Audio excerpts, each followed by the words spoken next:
The following is meant for entertainment and educational purposes. It is not meant to establish a doctor-patient relationship. Please consult your mental health provider for your mental health needs. Hello, welcome to Chez Eric, where we talk about psychiatry and religion with a focus on how to apply it to your life. My name is Dr. Eric, and we are going through the William James series on the varieties of religious experience.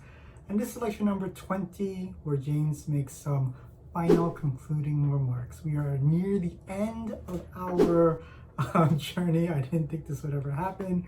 We're going to have 5 parts here, and this is where James kind of concludes and makes his final remarks before he's done with the topic of the religious experience. I really hope you've enjoyed everything thus far. There are highs and lows, and I think some videos were better than others, but ultimately we're here, and let's make it a good one. So from the beginning, we recognize that whatever conclusions we make about the religious experience, it can only be reached by our spiritual judgment, our ability to appreciate the significance of a life with religion taken as a whole. However, what we found is that our conclusions in this space with everything we discuss will never be as sharp and certain as dogmatic conclusions, dogma, telling you what the answer is.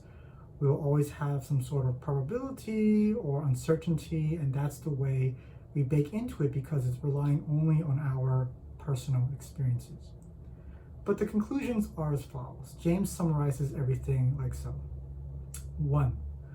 The visible part of the world the visible part of the world is part of a more spiritual universe where it draws its chief significance. That union or harmonious relation with a higher universe is the true end. Prayer or the inner communion with the spirit produces effects, whether it's psychological or material, within the material world. Okay, so basically we're part of a bigger spiritual world, and we're really trying to have a union with this greater power, and what we find is that with this union it creates very real effects in this world. Religion also includes 2 psychological characteristics. It creates a new enthusiasm, which is like a gift to life and takes on the form of lyrical enchantment or appeal to earnestness and heroism. And finally, an assurance of safety and a temper of peace as it relates to others, and an abundance of loving affections. That's what religion gives to us. So this is the 5-piece summary that James talks about.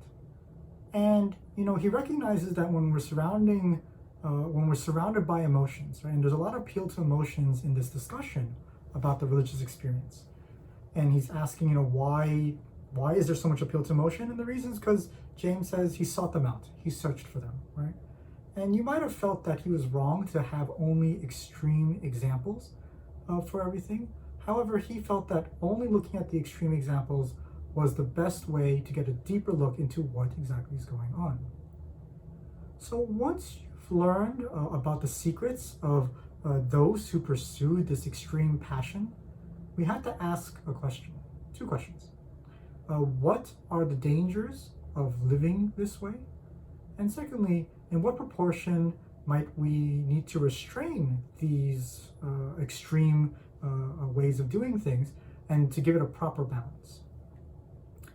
So both of these questions are related to each other.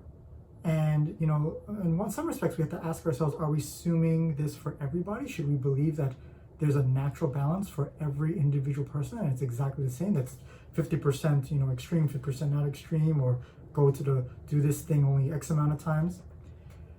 James's answer is no. You can't have the same solution for these 2 problems for everybody, that everyone's going to be different, because everybody is different with their own different histories and different positions and different attitudes on life and different abilities. And as a result, why should we expect for everyone to have the same exact solutions? The divine is no single entity.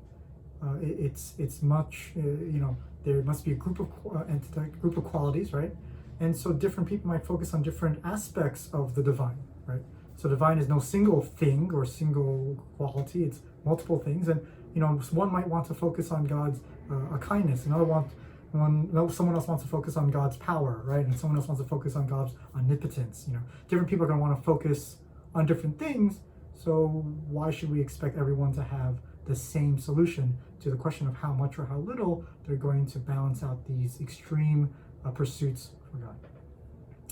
We live in a partial system, and not all parts are interchangeable in spiritual life. That's what William James says. And some people have more experience and therefore have a higher calling, but for everybody, their own personal experiences matter the most. And so, can all this be solved by a science of religions as our own religion? Can we actually use the science of religion we spoke about before as a religion itself? We're going to have to get to that next time. I hope you enjoyed that little introduction for the last lecture. I'll talk to you next time. Bye. Hey, sign up for my weekly newsletter. I send out emails every week on psychiatry and religion. I realize that email is a great way to go deep into these topics. So if you want more content, check out chesericpurl.com and subscribe over there. Thanks.